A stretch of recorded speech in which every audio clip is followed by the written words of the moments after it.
Good morrow, friends. This is Jordan, and you're listening to Not Strictly History.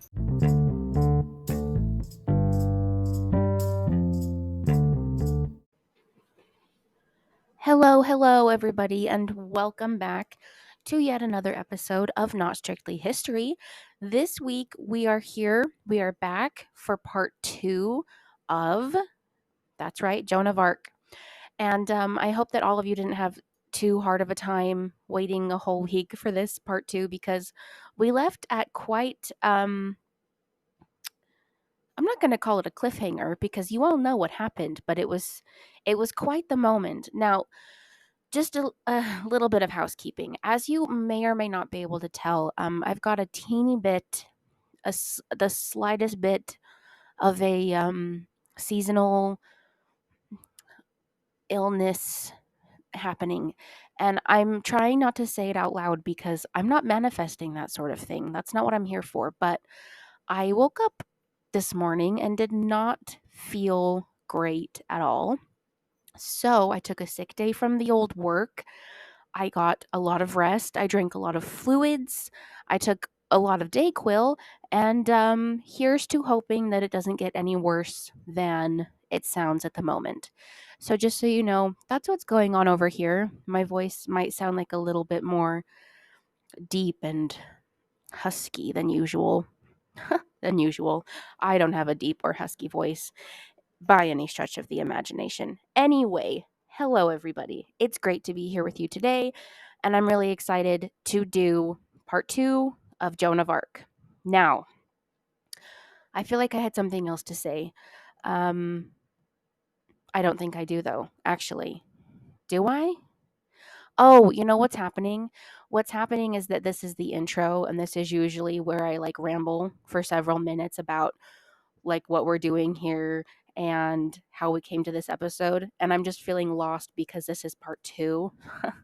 So I don't have to do that. Um, you know what we will do though is recap. That's probably a good idea. Maybe this seasonal thing has affected my brain more than I thought. Anyway, let's do that. Let's recap. So, Joan of Arc. Where is she? What's happening? Well, we have defeated England many times against all odds. There have been some defeats, some people saying she's, not sent by God, not who she says she is, etc.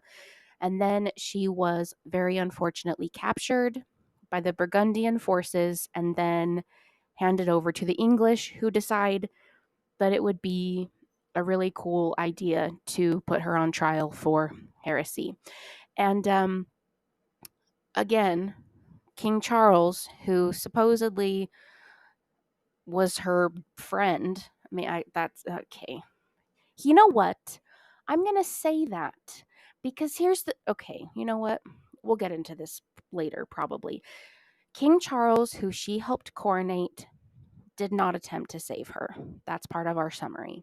And we also ran into a character who I insulted quite a bit, and we're actually going to get to know him a little bit more.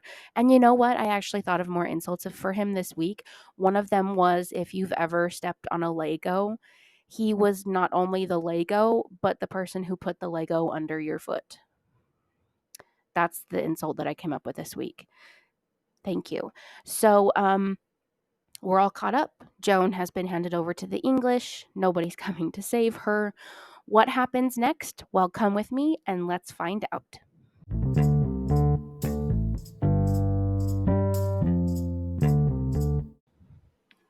So, really, this episode gets rolling with a more thorough introduction to the man who is the actual worst, Bishop Pierre Couchon. Like I said, we're going to get to know this Bishop Couchon very well. Very well. So, we're just going to take a small moment to talk about his life overall very quickly. And hopefully, this kind of will just help you with context, basically. So, this man was the Bishop of Beauvais from 1420 to 1432. He was from a middle class family and entered the clergy as a teenager, which was very common. And he sought advancement through noble patronage, also very common. Now, here's the other thing, everybody. By the year 1423, he had become a personal counselor to King Henry the Sixth of the English. That's correct. To King Henry the Sixth of the English. Now, here's the other thing about this butthead. He claimed jurisdiction to try Joan's case because she was captured in Compiègne, which was his diocese. My notes say in all capital letters, reaching, which is true. He had absolutely no jurisdiction over Joan's case. He just wanted to try it because he was so hardcore pro English. So he just basically made it work, essentially. And again, we'll get into all of that. It's really horrific. So he later died of heart failure in 1442, and he was buried underneath a vault in a cathedral. And there were actually no markings anywhere to show the exact location of his body. They just knew he's by under this vault somewhere, right? However, his skeleton was located in 1931 during a pavement renovation, and it was replaced, but it was still left with no identifying marks.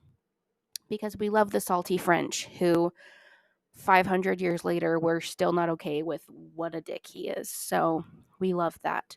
Love that for everybody. Okay, so let's continue. Let's continue to the trial. Our girl, Joan of Arc, was put on trial for heresy on January 9th, 1431, by English and Burgundian forces in the English capital in Normandy. The charges against her were as follows. That she had blasphemed by wearing men's clothing, that she had acted upon visions that were demonic, and that she had refused to submit her words and deeds to the church. And they put this one because she had claimed that she would be judged by God alone. I have wow. Okay, let's move on. I'll probably get into all this later. But okay, here's the deal. Okay, here's the deal, everybody. That is we really need to understand about this trial. This trial was literally only about politics. That's all it was. It was just a political trial, but her captors, the English, downplayed this by submitting her to the judgment of an ecclesiastical court. Now let's dive into this a little bit. Joan of Arc was actually a prisoner of war, and as such, there was no need to put her on trial for anything because, like, she's their enemy, they have their enemy, right? So they can either imprison her or offer her for ransom or for trade or whatever. They can just even outright execute her because, again, she's a prisoner of war, right? But they don't do any of this. Instead, they put her on trial in a religious sphere. And here's why. Because if they can prove that Joan is a heretic, that is, somebody acting directly against the church or church doctrine in very, very harmful ways, then that means that all of the things that she has done are heretical and therefore illegitimate because they are evil. So, what does this mean for the English and the Burgundians? It would mean that our friend, King Charles VII, has no legitimate claim to the throne of France because he was coronated and consecrated largely by the actions of Joan of Arc. So what they're doing here is actually achieving a incredibly significant political ends and disguising it as a religious matter. I'll admit it's incredibly clever. However, it's also horrific, and we're going to get into all of this. But this trial was a madhouse in every way, like literally. So we can start by remembering that the bishop prosecuting Joan during her trial, Pierre Couchon, is very, very, very pro-English. And remember a few minutes ago how we talked about the fact that he did not have jurisdiction to try Joan? Well, he didn't, okay? He had been working for the English royal court for about 15 years at this point, and they all had an outcome that they were looking for. And since he also happened to be a pretty prominent bishop, he got to try the case. So, I mean, oh my gosh. So, first and foremost in her trial, okay, Joan testified that her visions had told her to defeat England and crown Charles. And her very significant success was argued as evidence that she had acted on behalf of God. Now, we've talked a little bit about what it would mean if Joan was legit, right? That Charles is actually the rightful king of France. So, obviously, this would completely invalidate the English claim to the throne and mean that they had no business being at war with France, not just now, but for the last 100 years. This would also undermine the University of Paris, which is a very big part of this trial. The University of Paris, particularly the theological department, supported a dual monarchy that was ruled by an English king. Now, the University of Paris was associated with Notre Dame. It was very, very influential, and it was important both politically and religiously, which at the time is kind of the same thing. So, basically, what we're saying here is that the verdict at Joan's trial was a foregone conclusion, okay? Joan's guilt could be used to compromise everything that France had gained in the last year. And additionally, it was the English who subsidized the trial, including payments to Couchon and a man who represented the Inquisitor of France, a man by the name of Jean le Maître. Yep, he's a Jean. All right. But here's another thing, everybody. All but 8 of the 131 clergymen who participated in the trial were French, which isn't necessarily bad, right? Because some of the French are pro French and some of them are pro English, right? However, 2/3 of these clergymen were associated with the University of Paris, and most of them were pro Burgundian and pro English, which is actually against policy of for this kind of church court. So that's cool. Now, Pierre Couchon allegedly attempted to follow the correct inquisitorial procedure, but this trial had many, many irregularities. And we're actually going to pause from talking about the trial for just a second, because I think it would be really helpful to lay the groundwork of something else, which is the Inquisition, okay? Since Joan of Arc was being tried as a heretic, she was technically being tried by the Inquisition of France. Now, the term Inquisition is probably familiar to most of you, and if so, you probably thought of the Spanish Inquisition, which was a period of time where the Inquisition in Spain went wild about trying alleged heretics and killed a lot of innocent people. We will definitely do an episode about the Spanish Inquisition one day because it's very important. But since the Spanish Inquisition is so infamous, it probably was a little surprising just now to realize that inquisitions also happened in France, and this is what Joan was subjected to for her trial. Again, I think that because of the infamy of the Spanish Inquisition, we assume that inquisitions as a whole happened and were kind of like a mock trial, really. People were allegedly put on trial and it was allegedly fair, but basically if you got there you were screwed and you would be killed for being a heretic. Well, you guys, this actually isn't true. Let's talk about it. Now, really quickly, if it seems that I am taking an unnecessary side road by teaching you guys the basics about medieval inquisitions, I'm sorry. However, I promise that this is relevant and it will actually help you understand Joan's trial in many ways. And besides that, it's objectively fascinating. So here we go. Inquisitions have existed in the Catholic Church for a very long time, like since the 1100s, okay? And the reason that they were created in the first place is because when it came to alleged heretics, mob rule had pretty much been the order of the day for a very long time, and people were being put to death violently and unnecessarily, okay? In the early Middle Ages, people accused of heresy were judged by the local lord, many of whom lacked any kind of theological training. So a church court for dealing with this issue was established. which was actually a really great thing because now there was a process of order and legality about all of this in an atmosphere that was actually religious and trained to deal with it in that way. However, the procedures weren't super established because of the 1100s of it all. So for a while, the procedures would vary from diocese to diocese, just depending on what resources were available to the court in that area. It was Pope Gregory the Ninth, who lived in the mid 1200s, who really created a formalized procedure of for inquisitions. It's probably wild for you to learn if you didn't already know. And I'm saying that because I didn't know this. So, I mean, unless I'm the only person who didn't know this, which is, that could be true too. But anyway, it's probably wild for you to learn if you didn't already know that inquisitions were real trials with rules, regulations, and procedures.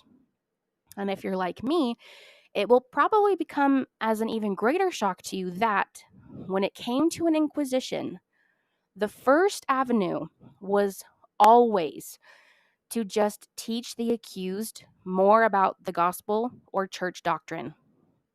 And here's why. This is because churchmen believed that their religious teachings contained revealed truth.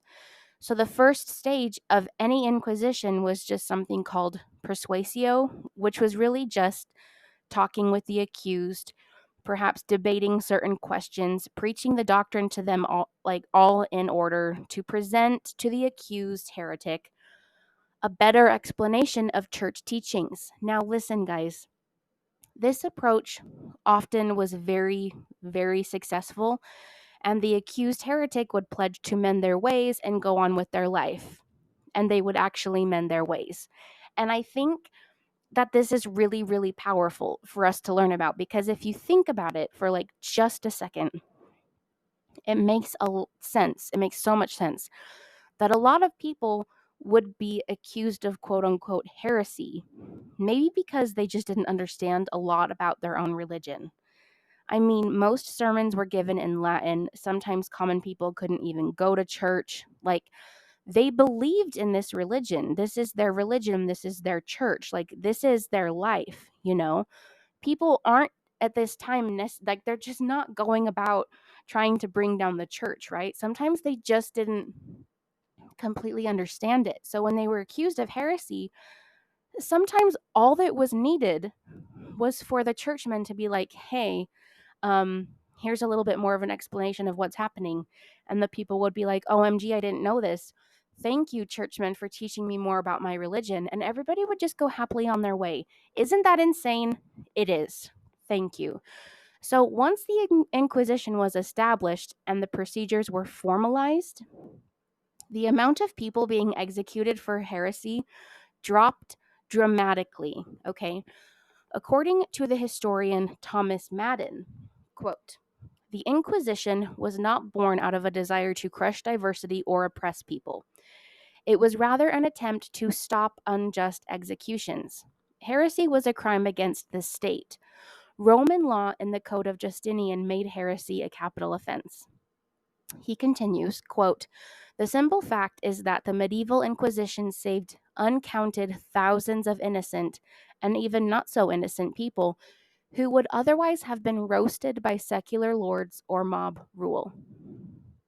You guys, this blew my brain apart. Madden continues to argue that while medieval secular leaders were trying to safeguard their kingdoms, the church was trying to save souls. So the Inquisition provided a means for heretics to escape death and return to the community. Pope Gregory's original intent for the Inquisition was a court of exception to inquire into and glean the beliefs of those differing from Catholic teaching and to instruct them in the Orthodox doctrine. It was hoped that heretics would see the falsity of their opinion, the error of their ways, whatever, and would return to the Roman Catholic Church, which, as we just discussed, happened most of the time. If they persisted in their heresy, however, it would then become necessary for the Catholic community to protect themselves from quote unquote infection, right? And so at this point, having exhausted all other options, the accused would have to be handed over to civil authorities, since public heresy was also a crime under civil law as well as church law.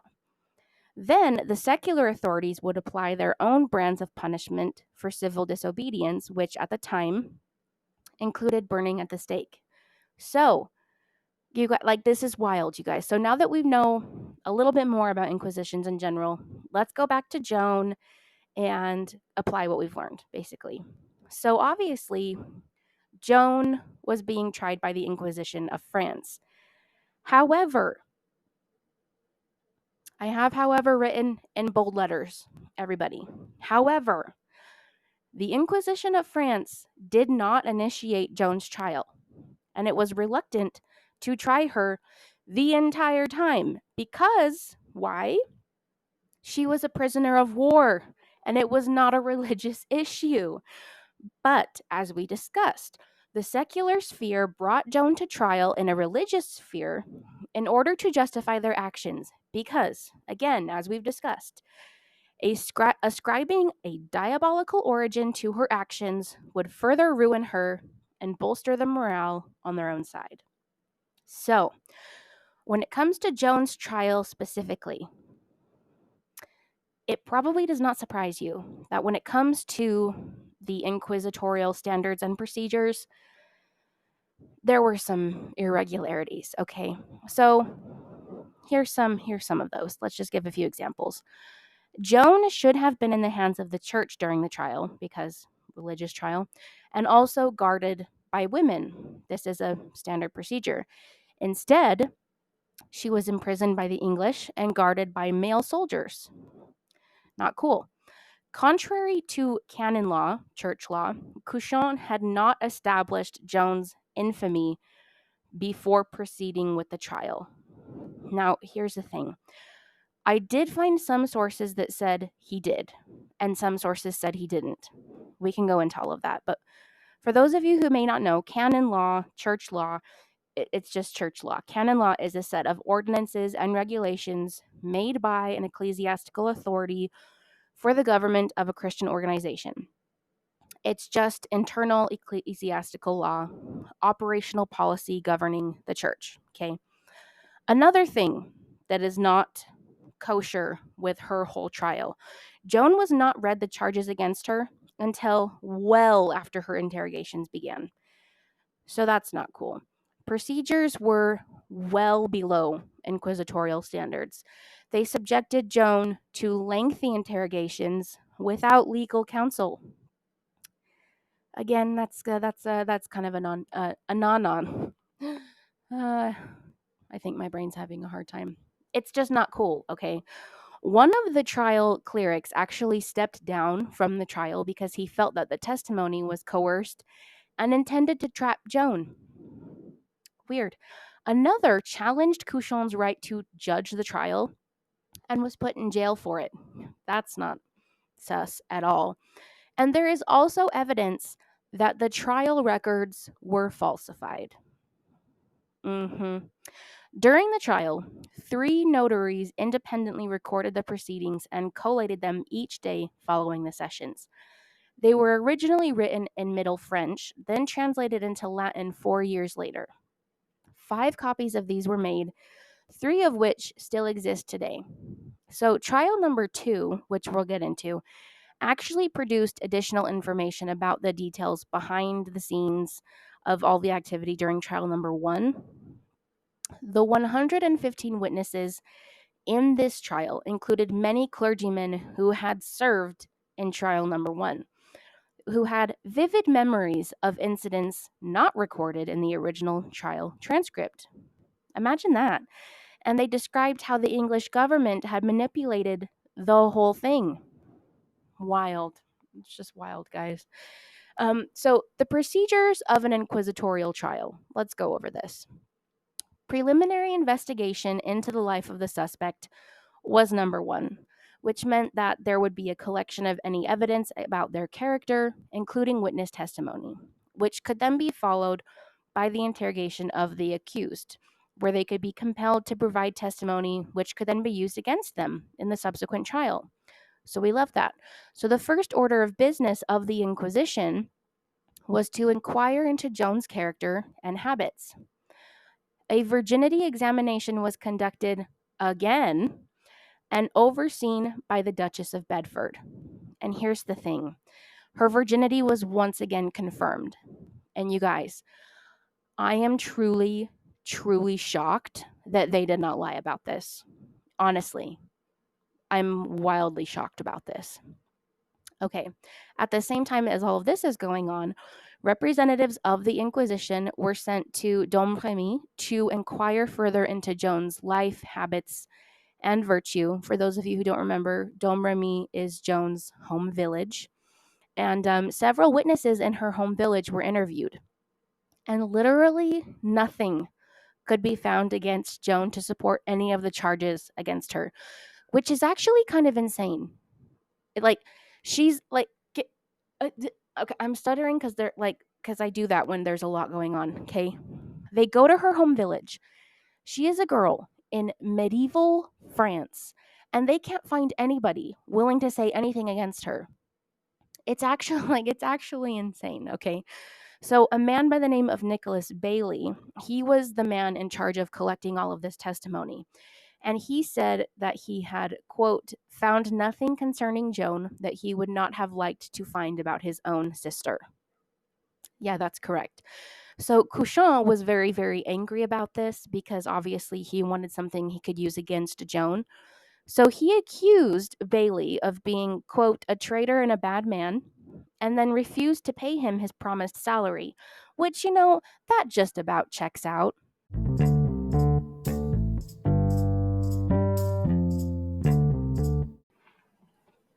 Okay, so Joan's trial officially began January 9th, 1431.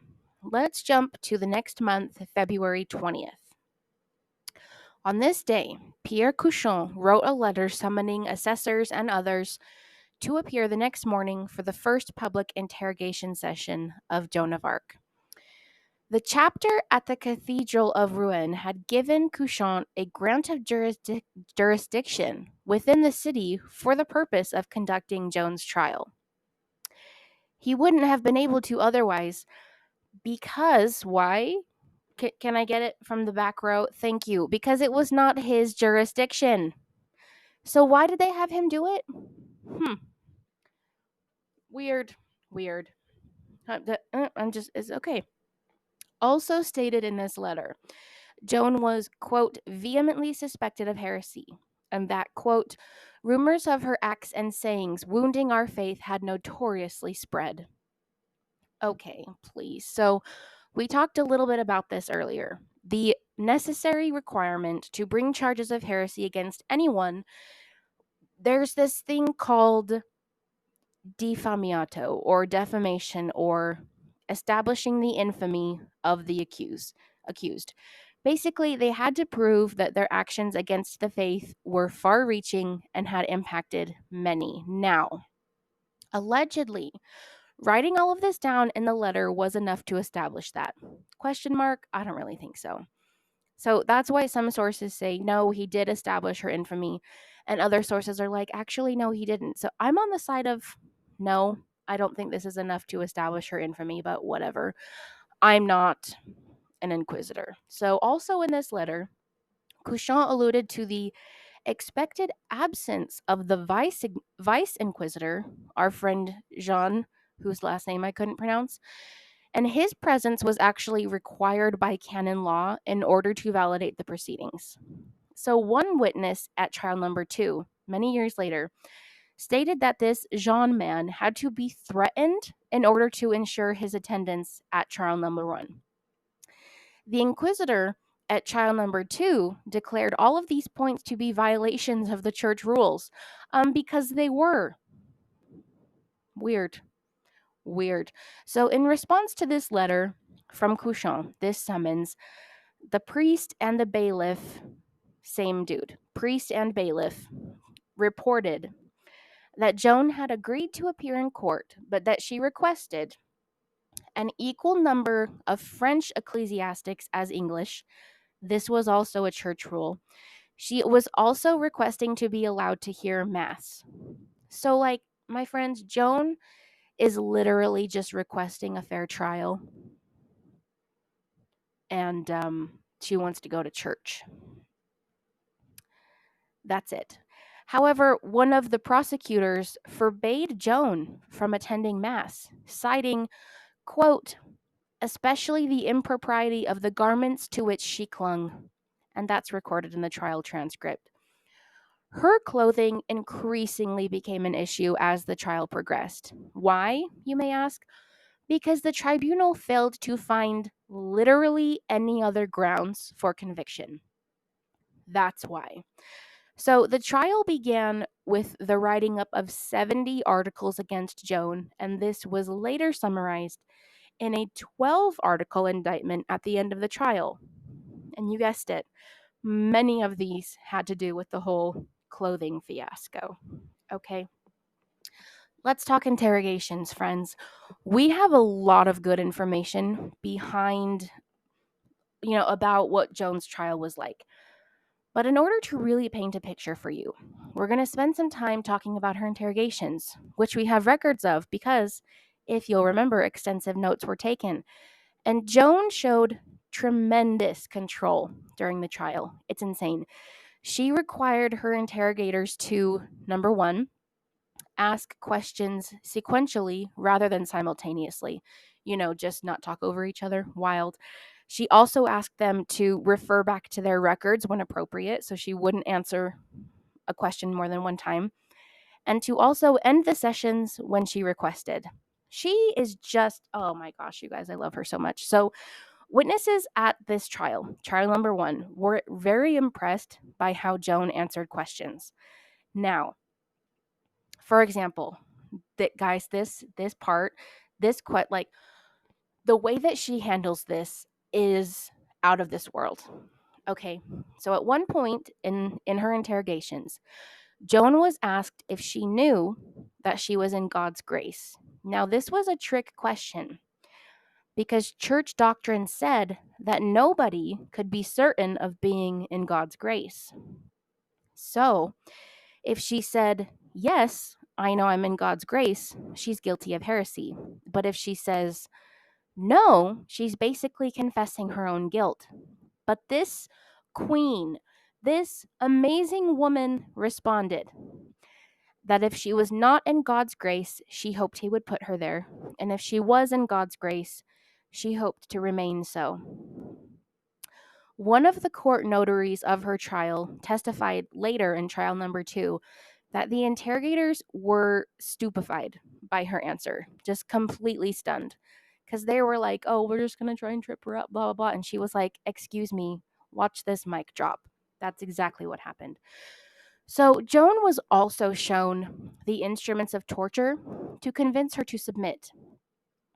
But she refused to be intimidated like a boss.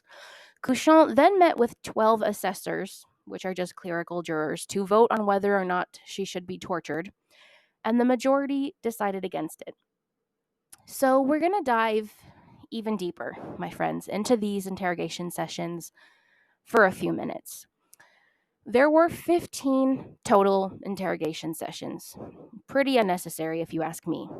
But I want to talk fairly in depth about the first and last sessions, and I'll also give you some info about the sessions in the middle.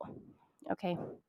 This will not only give you an idea of what Joan experienced, but it will also just give you the opportunity to just learn more about who Joan is as a person, which I think is very important. So, session number 1, Wednesday, February 21st, 1431. She was brought before the court, and all of the proceedings were explained. She was publicly exhorted by Couchon, because he's the worst, and then she was required to take an oath concerning her testimony. So they said to her, quote, I'm reading you the transcript, quote, do you swear to speak the truth in answer to such questions as are put to you? Joan, I do not know what you wish to examine me on. Okay, probably because they hadn't read her the charges yet. I do not know what you wish to examine me on. Perhaps you might ask such things that I would not tell. Question.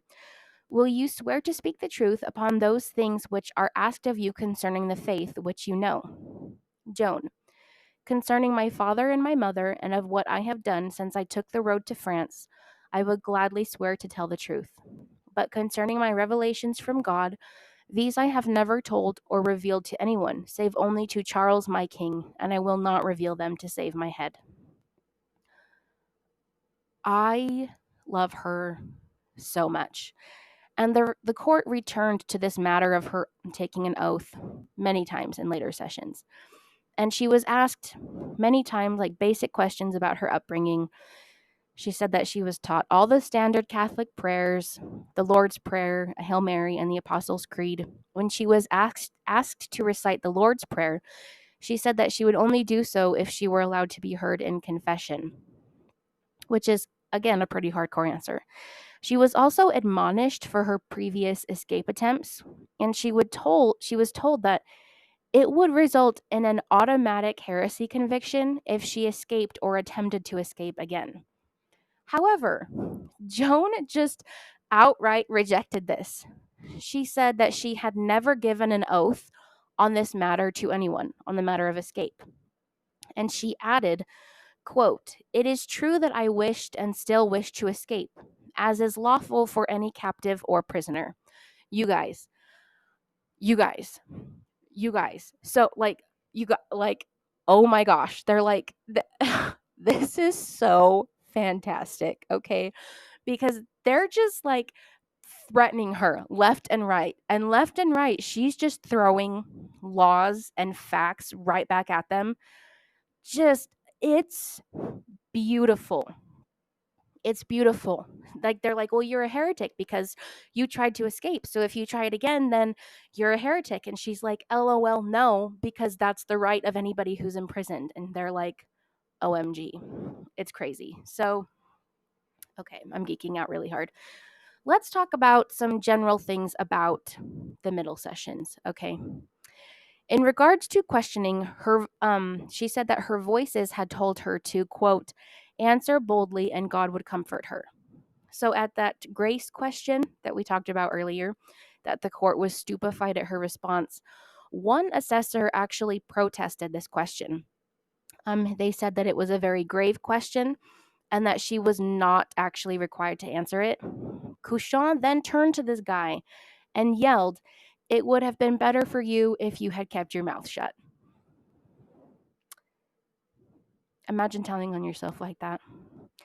Anyway, Joan also refused to answer some questions, and for others, she directed them to the investigations that were already conducted. Now, normally this might make her look guilty, but I think this is just referring to deeply spiritual things that she didn't want to share, which is fine. And she also told them, quote, "Everything I have done is at God's command." And kind of along these lines, she would not answer any questions regarding the spiritual aspects of her first meeting with Charles at Chinon. And Pierre Couchon called her visions apparitions because he's a dick. And she responded by saying, quote, "I saw them with my two eyes, and I believe it was they I saw, as firmly as I believe in the existence of God." She is so incredible. I don't know many people who would be able to hold so true to everything they know in the face of something like this. Now, it's just, I mean, not to say, like, all of us have convictions, all of us have beliefs that we hold very dear to, but none of us are ever really asked to use our life to stand up with them. Does it make sense? And like, just reading about these interrogations and the things that she said, like, she never backed down ever. And it's so inspiring. It really is. So she also later said that she would not stop wearing male clothing, quote, without God's leave.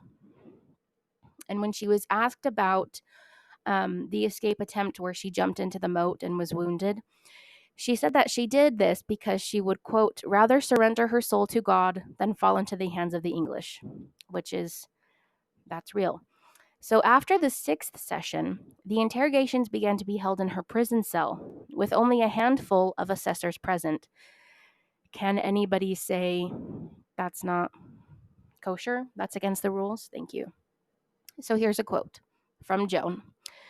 Quote, Easter week last, when I was in the trenches, I was told by my voices that I would be captured before St. John's Day. She also added to this quote that, quote, it had to be so, and that, quote, I should not be distressed, but take it in good part, and God would aid me. She testified that her voices and visions started when she was, quote, 13 years old or thereabouts. And she said that she had not told anybody about her visions, not her parents, her priests, or any churchmen, except the garrison commander who had gotten her passage to Shannon. And when she was asked why God would choose her for such a mission, she answered, quote, it pleased God to do so by a simple maid to drive back the king's enemies. And when she was asked about the assault on Paris, remember that? Remember that time that Charles didn't let her do her job in Paris? She said that she went to Paris not at the behest of revelation, but, quote, at the request of nobles who wanted to make an attack. Adding that, quote, after it had been revealed to me that I would be captured, I usually deferred to the captains on questions of war. And my friends, listen to this, okay? This is golden. At one point, Joan looked to Bishop Pierre Couchon, her trial judge, and said to him, quote, you say that you are my judge. I do not know if you are, but take good heed not to judge me ill, because you would put yourself in great peril. And I warn you so that if God punish you for it, I shall have done my duty in telling you. I love her so much. I love her so much. Okay, so throughout Joan's trial and interrogations and all of this, she repeatedly asked to be able to hear Mass, and she was always denied this. You guys, just let the woman go to church. Would a heretic ask to go to church? Just let the woman go to church. Oh my gosh. Okay, so Joan also said, quote, all my words and deeds are in God's hands, and I wait on him in these things. I assure you I would not do or say anything against the Christian faith.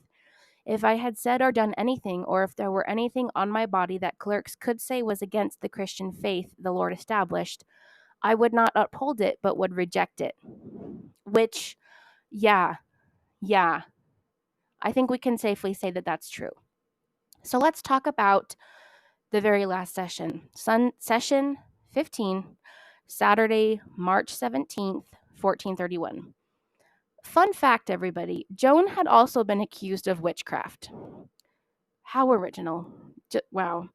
And this session, this very last interrogation session, had a lot to focus on with her banner. They asked her about her banner a lot. You know, the banner that she would fly in battles and that she also held at the coronation. They asked her where it came from, and they implied that this banner was the reason for her victories. She, however, always gave all of the credit to God. They also asked her in this session, have you been in contact with fairies? Why do you always look at your ring before battle? And why did you have your banner at the coronation? Basically implying that all of her successes, all of these things were just witchy, and that's where she had gotten any aid. Very, very original.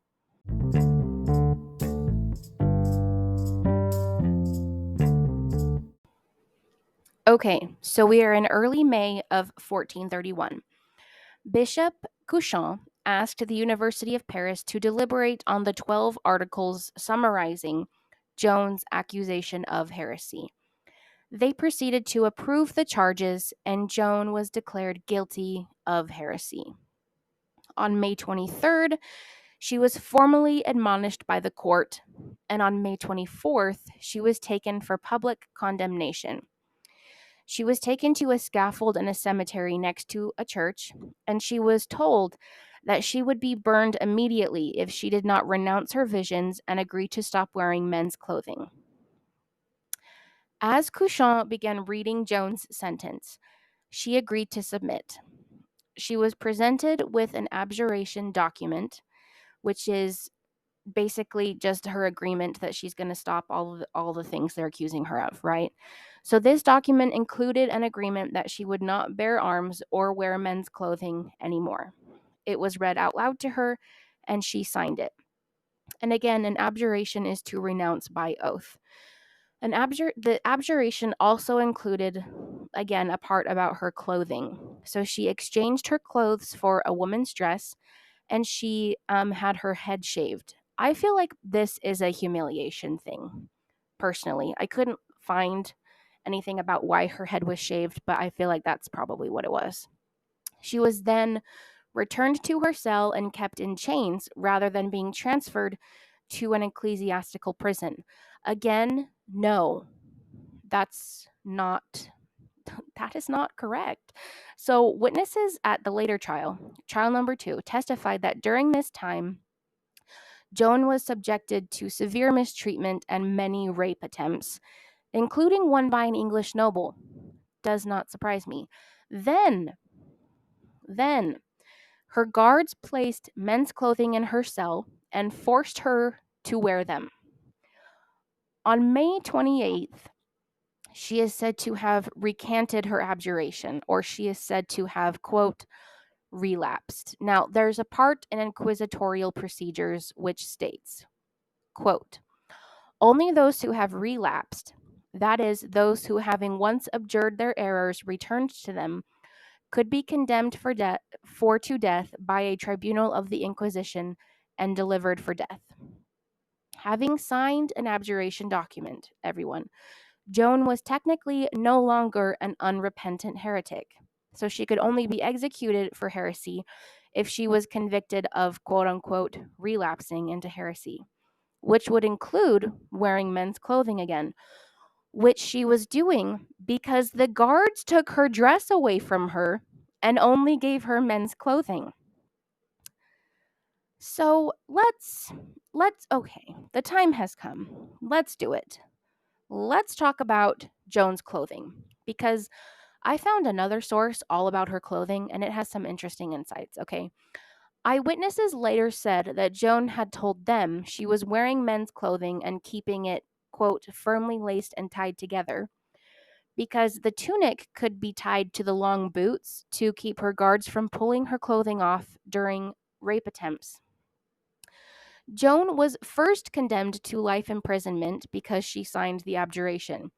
And she had promised that she would stop wearing men's clothing. However, after 4 days, during which she was said to have been subjected to many rape attempts, she put men's clothing back on because, according to eyewitnesses, she needed some kind of protection against rape. And also because that's all that was freaking available to her, okay? Okay, here's the thing. The extra source that I found about Joan's clothing said that a big reason Joan always wore men's clothing was to, prevent rape. And I think that is the truth to some extent. But we're going to get into it. So here's the thing. There is a lot more to Joan's wardrobe than the little bit that we've talked about. And I've promised you many, many times throughout this and part 1 that there would be more on this. And so here we are again. Here we are. But as we just discussed, the fact that Joan wore men's clothing was literally the only thing that the inquisitorial court could find against her. And thus, they made it a very big deal. Now, the source that I found said that Joan was, quote, a cross-dresser. I'm going to say that in order to quote the source. However, I know that this term can be quite offensive to some people. That is not my intent. I'm just, again, going to use it because that's what the source said. I hope that you don't find offense at this or anything like that. That's not what we're here to do. So Joan's quote-unquote cross-dressing was a topic of 5 of the 12 articles against her, and the assessor said that it was an emblem of her heresy. And remember, from a few minutes ago, Joan had been convicted by the court and sentenced to life imprisonment as per court procedures.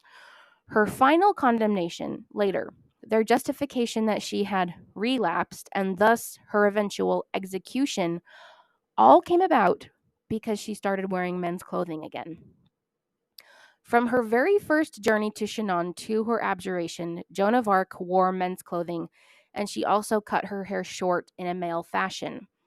She is never recorded as giving a practical reason why she cross dressed, and she stated that it was her own choice to do so, and she did so not at the request of men, but at the request or command of God and his angels.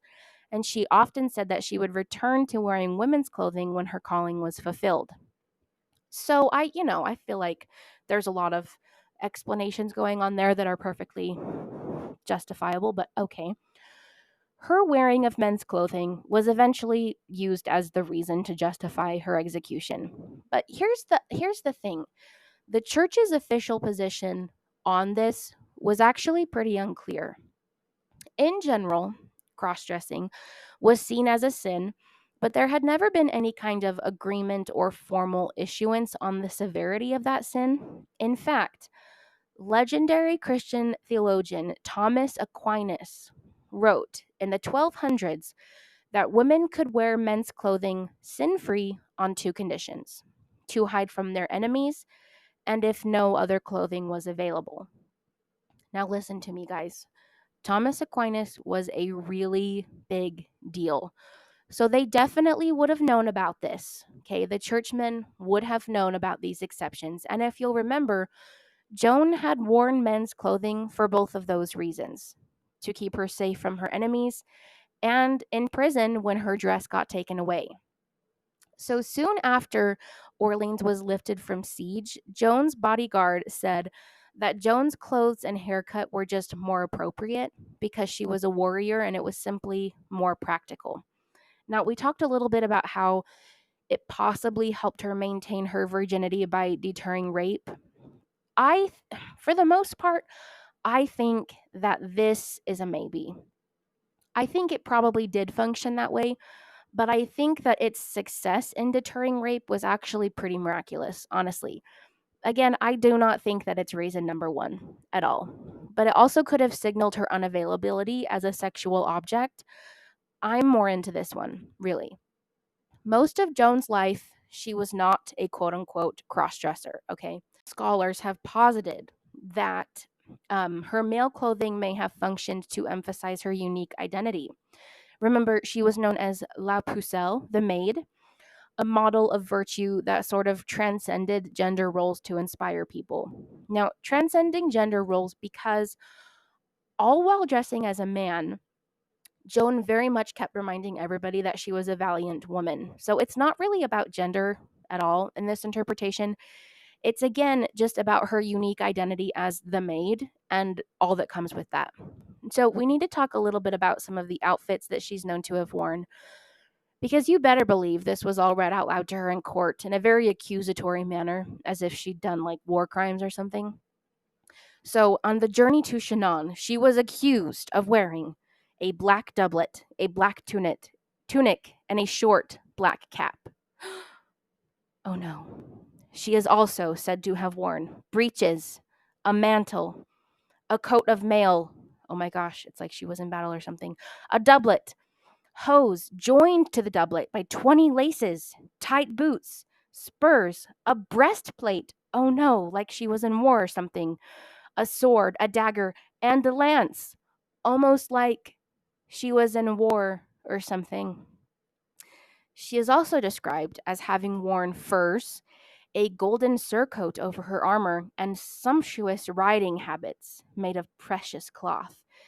Listen to me, everybody, and listen good, okay? There is a wild amount of practical reasons for all of this. She was literally in battle. Okay, she was literally in battle. Also, Joan was a part of the French court, Remember this? Remember how she was a part of the French court and was often with the king? So, no, she can't be looking shabby, okay? Definitely, she's got to have nice clothes to be part of the court, and she's got to have clothes that she can wear in freaking war, okay? But you know what? Go off. Go off. Go off, Inquisition. Do it. As we said before, okay, this was the only thing they could even begin to accuse her of. And they went for it hard, okay? They went for it hard, which is so ridiculous because, as we discussed a few minutes earlier, there was church precedent for women wearing male clothing in certain situations, which is what Joan had done the entire time. So even though what she was doing was like technically a sin according to procedure and everything, she was also following a procedure that made it okay. So it's like, it's okay, it's just so ridiculous. And it's okay. So after her dress was taken away from her in prison, and her only option was to remain naked or put men's clothing on, she put men's clothing back on. The bishop, Pierre Couchon, was notified of this, and he actually surprisingly sent clerics to admonish her to remain in submission according to Inquisition procedure. But here's the thing, the English prevented them from visiting her. Here's the thing. That's all of that's not really on record. I'm not going to give Couchon any credit because he doesn't deserve any kind of credit and I hate him. So he probably did this. He probably did send the clerics over to admonish her. He probably did that just for the appearance of it, but he probably also had the guards there under orders not to let the clerics in. You can fight me if you want, but I'm pretty sure that I'm right about this.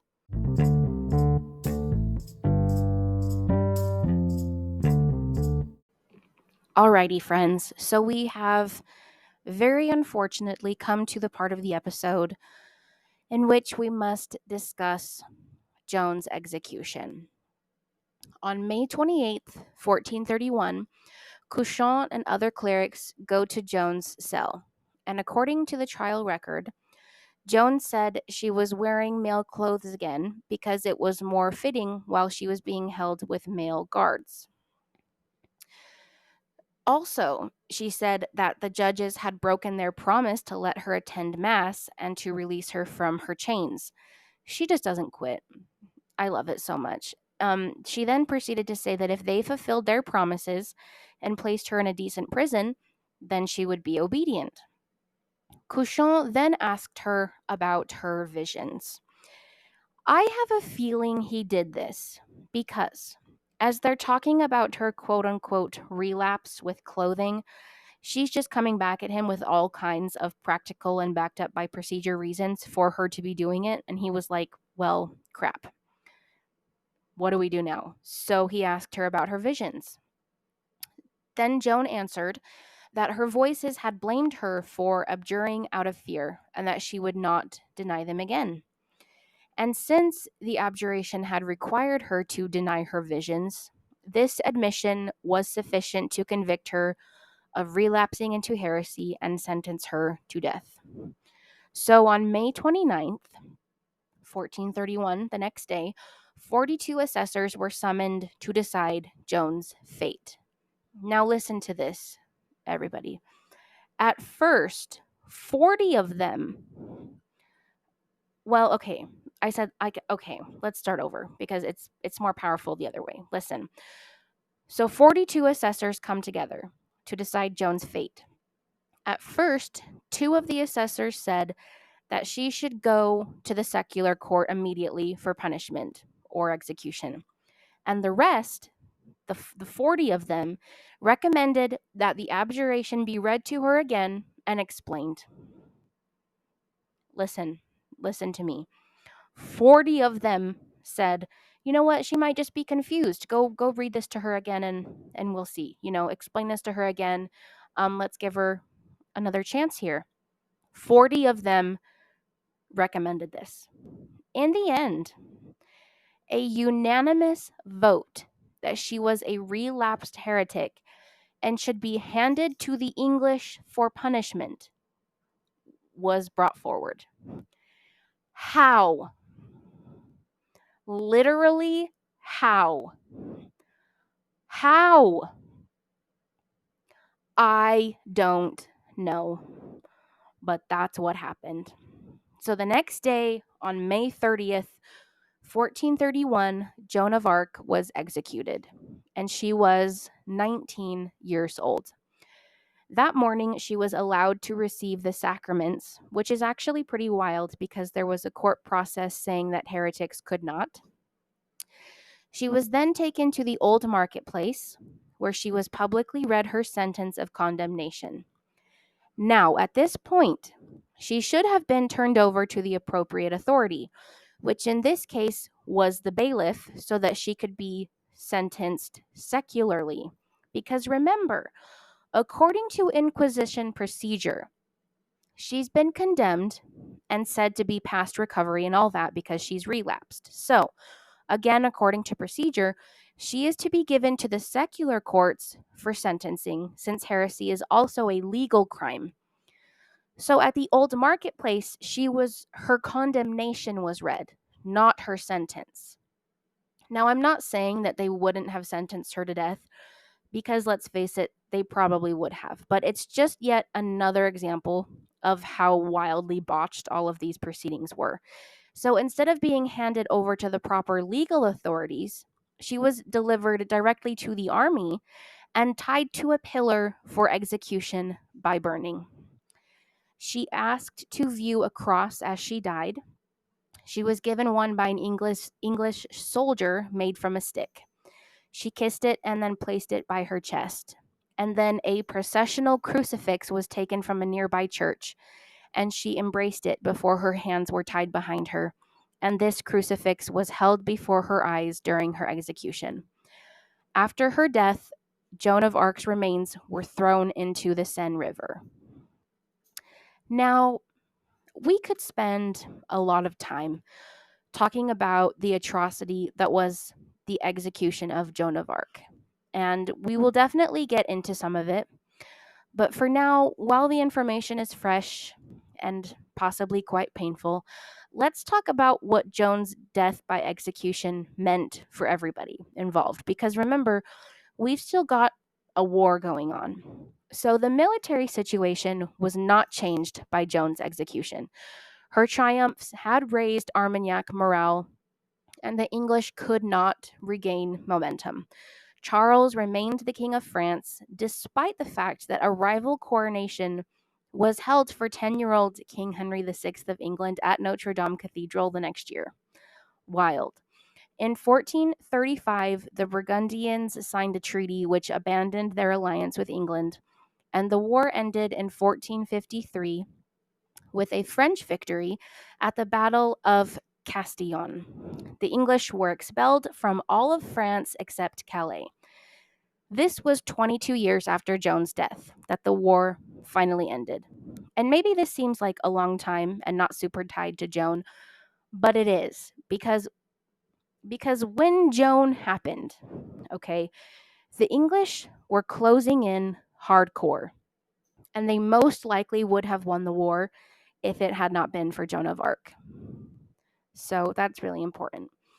So, okay, you remember Charles, our guy, King Charles VII. You know, the guy that we were rooting for in the beginning because Joan was rooting for him, so we were here for him. Remember him? Okay, but also the guy who took absolutely every ounce of success and goodness Joan offered and then did not even try to save her at all from captivity and death. Remember that guy? Well, let's talk about him. Joan's execution was a political liability for Charles because, just as the English wanted, it threw his legitimacy as the King of France seriously into question. She had been executed as a heretic, so had he been consecrated by a heretic? Oh no. Well, because of all of this, Charles probably wanted to look into the trial and try to set things straight as quickly as possible. However, a full re-examination of Joan's trial was not possible for several more years because the city that she was tried in this is where the trial documents were kept, was still held by the English. Okay? Charles finally retook the city in November of 1449, 18 years later. So in February of 1450, just a couple months after he retook the city, Charles ordered a theologian at the University of Paris to open an inquiry to address the faults and abuses of Joan's trial. Okay? Which could bring about some difficulties, all right? A member of the university would be investigating other members, some of whom were still alive and holding prominent positions in the church and in the state. Charles, therefore, had to be very cautious, and he limited the activity to only a preliminary investigation to ascertain the trial process. Now, there was at this time definitely suspicion that Joan's whole thing had been unjust. But at this point, there is absolutely no suggestion of a new trial or a possible revocation of the sentence, like nothing. Nothing, okay? There were a lot of people at this point who had a lot to lose if the case was reopened and retried. Now there was a bishop nearby who had converted to Charles' cause in 1443, but back in the day of Joan had signed letters in the name of Henry VI promising English protection to all of those who participated in the case against Joan. There is another man, an archbishop, who swore an oath of loyalty to Charles, like right when Charles retook the city, and but had been a fervent supporter of the English the whole time, and had also participated in Joan's trial. So that's actually kind of hysterical. So the man who is inquiring into all of this, okay, his inquiry was suddenly broke off in March of 1450, a month after he had gotten it going. And he had only managed to summon 7 witnesses at this time, and he had not yet reviewed the dossiers or the minutes of trial number 1. 6 out of the 7 witnesses that he had called at this point had denounced the English for their desire for revenge against Joan, as well as their attempt to dishonor Charles's title as king. Now, one witness spoke against Joan, Jean Beaupère, canon of Rouen. He refused to answer questions about the procedure of the trial itself, and he called Joan a fraud because he's a dick. So later in 1450, our friend wrote up a report of what he had found during this very brief investigation. He wrote up a report for King Charles, and he did not include the testimony of the stupid guy. Now, here's the thing. At this point in time, 1450, Charles still has a lot of attention on the war, as well as some brewing issues with the Pope and all of that. So he's got a lot going on. So his friend doing the investigation says, hey, like this can wait. This issue can wait. But it's definitely in your best interest to settle the matter once and for all ASAP as possible.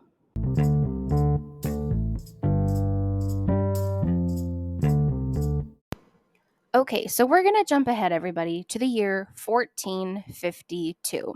We're 2 years later. This is when the second inquest into Joan's trial was opened by one Cardinal Guillaume de Toutaville, who was a papal legate and a relative of Charles VII, and also by one Jean Bréal, who was the newly appointed Inquisitor of France. Now, in 1452, this dude, the cardinal, the first dude, he took up the argument that Joan's condemnation had stained the king's honor. And this cardinal, I have no idea why, but the whole time I've been researching and writing and recording all of this, he has struck me as like that kind of silly, funny, yet important character in a Disney movie, like Sir Hiss in Robin Hood if he was the good guy and did anything good. That's for some reason, that's kind of how I see this guy. Anyway, he had several reasons to want to take up Joan's cause. His family had been very devoted to Charles VII, but they had lived in Normandy and thus had lost a lot of land during the English occupation. He also had a desire to clear the king's name of any association with a convicted heretic. He wanted to demonstrate loyalty to the homeland, and he wanted to support his sovereign in any manner that did not impact the Pope's traditional rights. So he comes across this and he's like, OMG, golden, let's do this. So in February of 1452, Charles consents to see the cardinal. The inquiry was then handed over to the Inquisitor of France, Jean Bréal, and on May 2nd, 1452, Jean questioned witnesses connected with the case. On May 8th, there was a more thorough questioning of these witnesses. And this inquiry included most of the formal members of the tribunal who were still living. Charles definitely wanted to know the facts of the case. He was definitely invested in this. He was not super into the Inquisition running a high-profile case that was outside of the court's control. He wasn't into that. But by December of 1452, through the cardinal's intervention, the case had kind of taken on a life of its own, and Charles was not part of it at this point, basically. But the problems of the collaborators was still an obstacle. Remember those guys that had been a part of it but were now super important, blah, blah, blah, all of that? Well, however, even though all of this is still an obstacle, our friend Jean Bréal had collected information and had also collected a lot of opinions from very high up theologians and from people who just knew a lot about canon law. And then also the archbishop, he died. So that removed a large obstacle to reopening the case as well. So then for the next 2 years, 1452 to 1454, our funny cardinal and Jean Bréal worked very hard on this case. Bréal forwarded a petition from Joan's mother Isabel and her two brothers, Jean and Pierre, to Pope Nicholas V in 1454. The petition from her family asked for a reparation of Joan's honor, a redress of the injustice she had suffered, and a citation of her judges to appear before a tribunal. Bréal also submitted a summary of findings to different theologians and lawyers in France and Italy, and also a professor at the University of Vienna, most of whom gave opinions favorable to Joan, which I love. He's just checking boxes, covering bases everywhere, which is lovely. So then, Pope Nicholas V dies in 1455, and the new pope, Calixtus III, gives permission for a rehabilitation trial, a retrial, and appoints 3 commissioners to oversee the process of reviewing the case and passing judgment as required. There was 1 archbishop and 2 bishops, all of whom were part of the French higher clergy, and they chose our dear friend Jean Bréal as inquisitor. So, let's talk about trial number 2, okay? The purpose of the retrial was to investigate whether the trial and condemnation and verdict, all of that, had been legit, basically. That was the purpose. The rehabilitation trial began on November 7th, 1455, at Notre Dame Cathedral. Joan's mother publicly delivered a formal request for her daughter's rehabilitation to be handled justly and according to ecclesiastical law. You know, like Joan did when she was like, hey, can you just try me fairly? Wild. So we actually have the speech that Joan's mother made in court, and I'm going to read some of it to you because it's very powerful. Quote, I had a daughter born in lawful wedlock, whom I had furnished worthily with the sacraments of baptism and confirmation, and had reared in the fear of God and respect for the tradition of the church. Yet, although she never did think, conceive, or do anything whatever to set her out of the path of faith, certain enemies had her arraigned in religious trial, in a trial of perfidious, violent, and iniquitous, and without shadow of right. Did they condemn her in a fashion damnable and criminal, and put her to death very cruelly by fire, for the damnation of their souls and a notorious, infamous, and irreparable damage done to me, Isabel, and mine. You guys, that speech is so powerful. In fact, I encourage you to go back a few seconds and listen to it maybe a couple more times. It's so moving and powerful to hear a woman be able to speak in a medieval court talking about her daughter and what the loss of her daughter has done to her and her family. It's incredible. So this process included clergy from France and the Roman court and the opinions of many people, especially some prominent churchmen from Austria. Now, a panel of theologians analyzed the testimony of witnesses.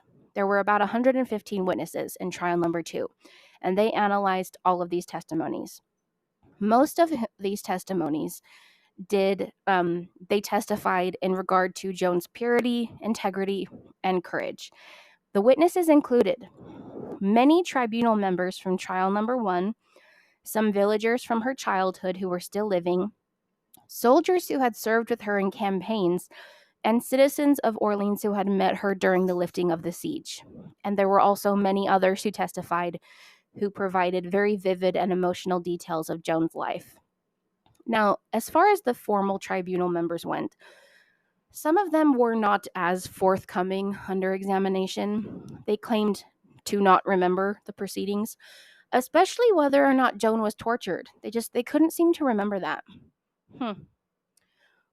Weird. Anyway, after the final depositions and the verdict of the theologians, Jean Bréal wrote up his final analysis in June of 1456, and he suggested that Pierre Couchon and the other assessors in trial number 1 were guilty of not only malice, but also heresy themselves, to which I say, yes, they absolutely were.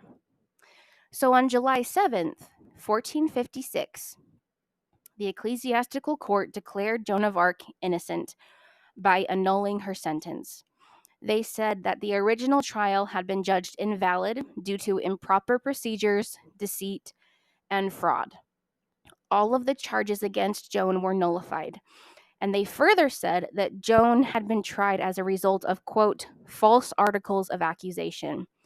Those articles and her sentence from Couchon were to be torn out of the copy of the proceedings and burned by the public executioner.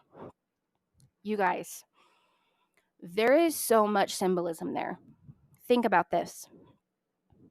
Her original trial papers, documents, the articles that were written against her, as well as her death sentence, were torn out and burned by the public executioner. That is so incredible. Truly, truly incredible. We have the formal verdict issued by the appellate court, and it's very powerful. So I'm going to read you a summarized version. Quote, in consideration of the request of the Dark family against the Bishop of Beauvais, the promoter of criminal proceedings, and the Inquisitor of Rouen, in consideration of the facts, we, in session of our court, and having God only before our eyes, say, pronounce, and decree that the said trial and sentence being tainted with fraud, calumny, iniquity, and contradiction, and manifest errors of fact and law, to have been and to be null, invalid, worthless, without effect, and annihilated. We proclaim that Joan did not have any taint of infamy, and that she shall be and is washed clean of such. In addition to the wildly symbolic and totally metal thing of the articles being torn up and burned by the public executioner, the court also ordered that a cross would be built on the site of Joan's execution. So Joan's mother, Isabel, lived to hear the final verdict read, and she was also present at a celebration banquet in Orleans for Inquisitor Bréal that was held on July 27th, 1456. Now remember, the Alamo. No, remember, guys, that punishment Punishment for the original tribunal members was requested. It just never materialized. Well, a lot of people asked for this. They agreed that it should be a thing, that the original members of the tribunal that were still living should face some kind of legal recourse for this. It just never happened. And honestly, that makes me really sad. Mostly angry because I want complete justice for Joan. I think she deserves that. But I think that under the circumstances, I think that we got as close as we possibly could. And that it's not only crazy for the time period, but just very much deserved. Okay. It would have been one thing for us to look back in modern times and have a modern court issue a verdict like this. Things similar to that happen a lot in our day. But to have had it happen so close to Joan's death in response to a petition by her family and to have it resolved so that her own mother could hear the final verdict, I really don't think that that kind of true justice existed much back then. And so I think that it's really honestly quite beautiful, and I'm very grateful that we got it.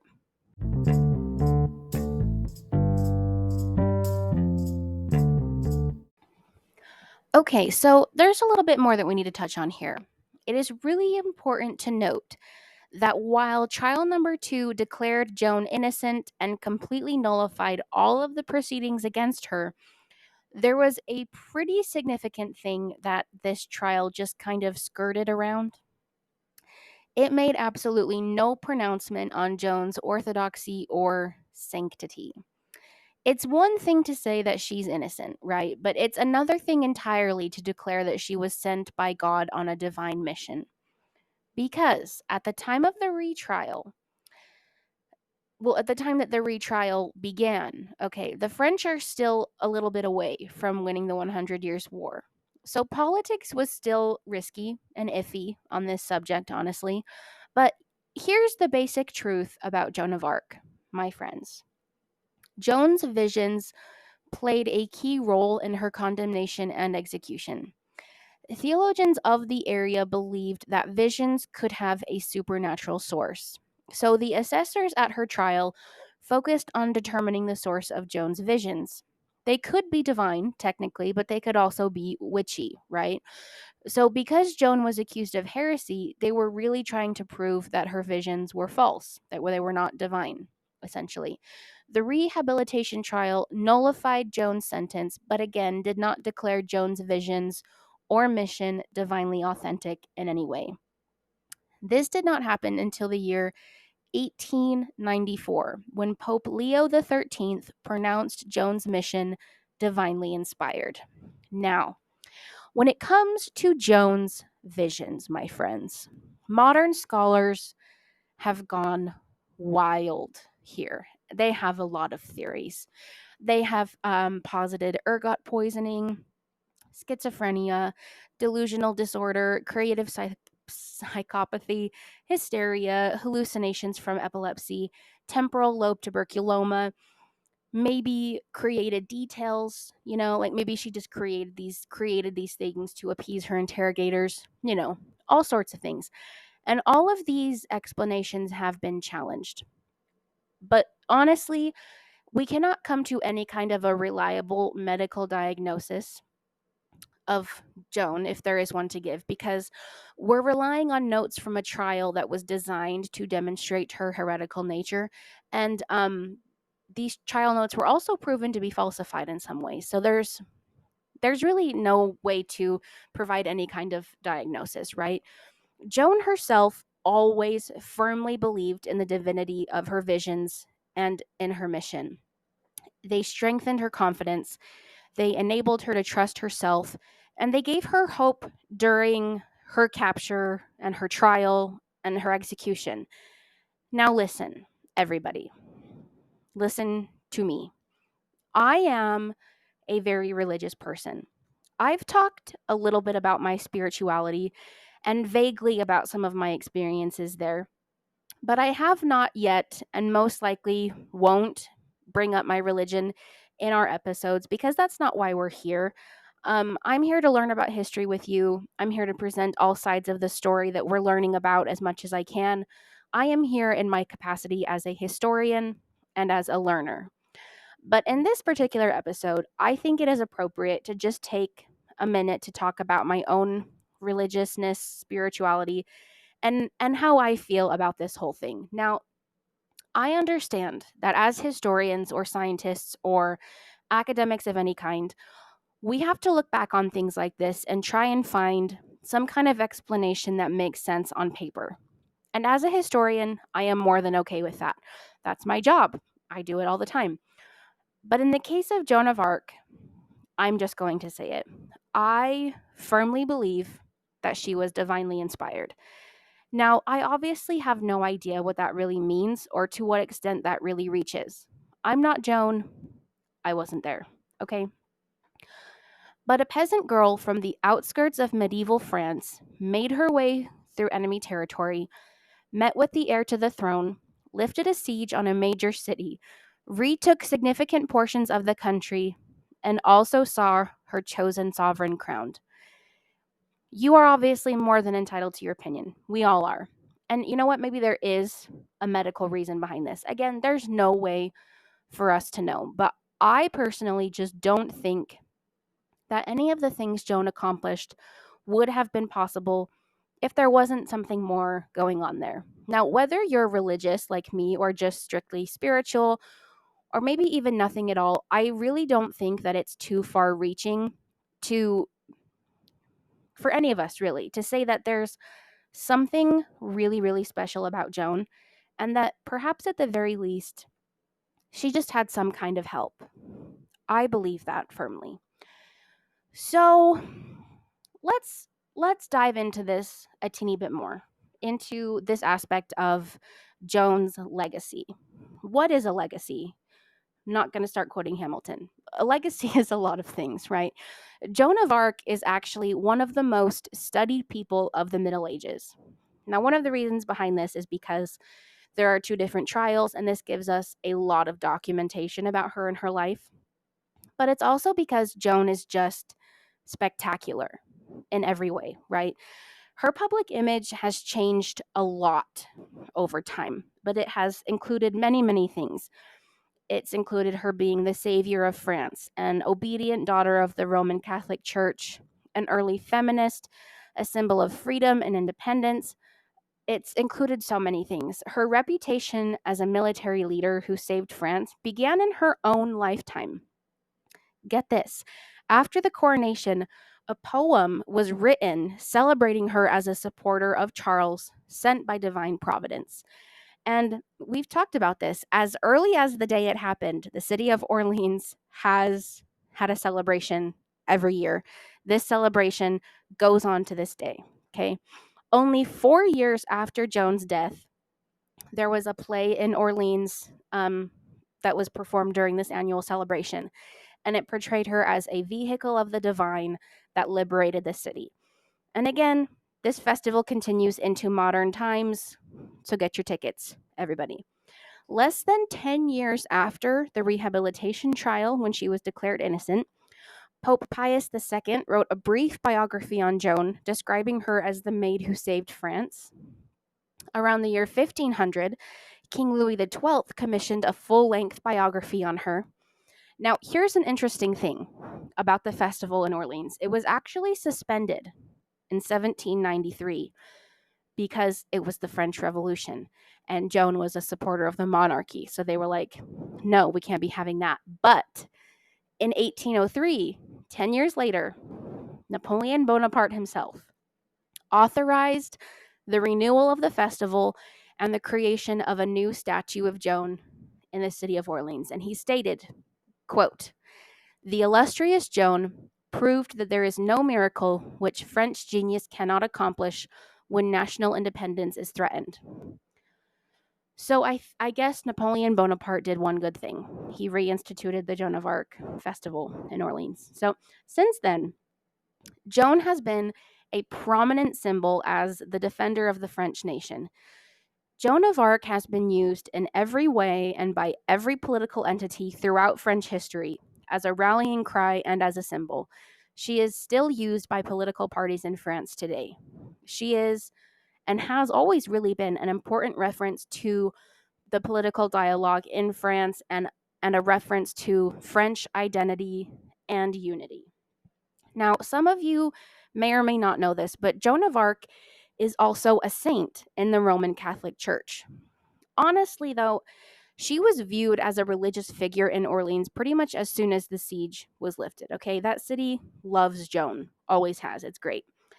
In the year 1909, she was beatified by Pope Pius X.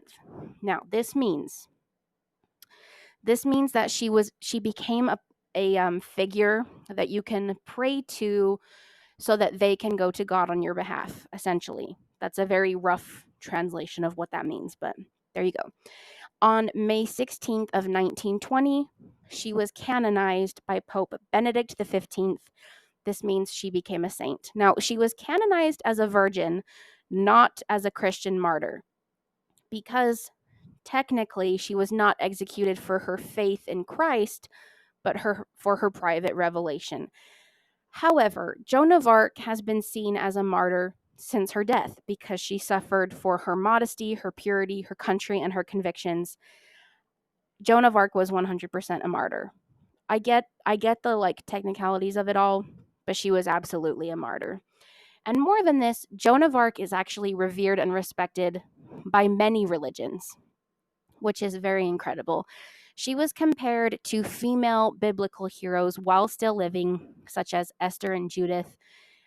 Very, very incredible. And her claim to virginity, which at the time signified her virtue and her sincerity, was upheld by women of status on both sides of the war. Now, we've talked about this and how it's kind of awful and wild, but we've also talked about how crazy it was that her virginity was upheld by women on the opposite side of the war. They did not lie about this when it would have made every bit of sense for them to do so.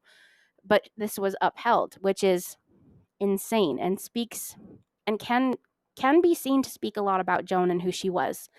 She has also been described as a model of an autonomous woman because she challenged traditions of both masculinity and femininity to be,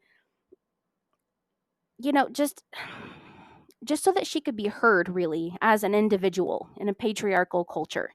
She really set her own course by heeding the voices in her visions and going with her own true faith.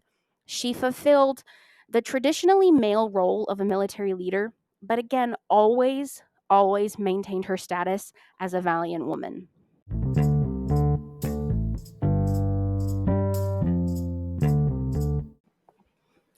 All right, my friends, we have done it. We have done it. We have come to the end of Joan of Arc. And honestly, the only word in my brain is wow. Really. I have a lot of feelings about this whole story and everything that went into it, honestly. I did not expect this to be a two-part episode, but I'm really, really happy that it was. I'm happy that we did this. I think that a deep dive like we did was very necessary in this case. There's just a lot of moving parts here, and I think it would have been hard to try and fit this into one episode. And also, Joan was just so incredibly spectacular. I mean, let's be real, that I think it was more than appropriate to spend a little bit more time talking about her. I love her. I love Joan of Arc. I've always been a fan. I've always been very intrigued by her and very impressed with who she was and what she was able to do. After having learned more about her, researched her life, after having done all of this, I cannot help but just be overwhelmed and shocked and awed by just how incredible she was and everything that she was able to accomplish. And that up to the end, she stayed true to herself and her faith and what she knew to be true. And I think, that's the case with pretty much any martyr. And I think that there's always something to be learned from that. And specifically where she was a young woman in medieval times, just everything that she was able to accomplish, and then, staying faithful up until the very last minute says so much about who she was as a person and speaks volumes about everything that she was able to do. And I feel like I'm rambling, but I just truly admire her so much. And I hope that you guys learned something that you didn't know with these episodes. I hope that it kind of opened your eyes a little bit to the time period and to Joan herself. And I would encourage you to look more into this and learn more about Joan and dive a little deeper if you'd like to, because there's a lot we didn't cover. There's a lot more to learn. And even, at the most basic level, she was an incredible human being. And she definitely deserves to be remembered and to be studied and to continue to have her story told. So thank you, everybody. Thank you so much for being here with me today, for being here with me through the last episode. It has been a joy, a pleasure, and an honor to share Joan's story very much. So thank you so much for being here and hanging out with me as always. You can give me a follow on Instagram at notstrictlyhistory_podcast. You can also send me a Gmail at notstrictlyhistory@gmail.com if you'd like to just send me a message or join the conversation, request an episode, anything like that. Listener support is also available for the podcast. You can find that in the description box if you feel so inclined. Again, thank you very much for being here. I love you guys, and I'm so excited for the episodes we've got coming up. Everybody have a lovely week. Stay safe out there, and we will see you next time on Not Strictly History.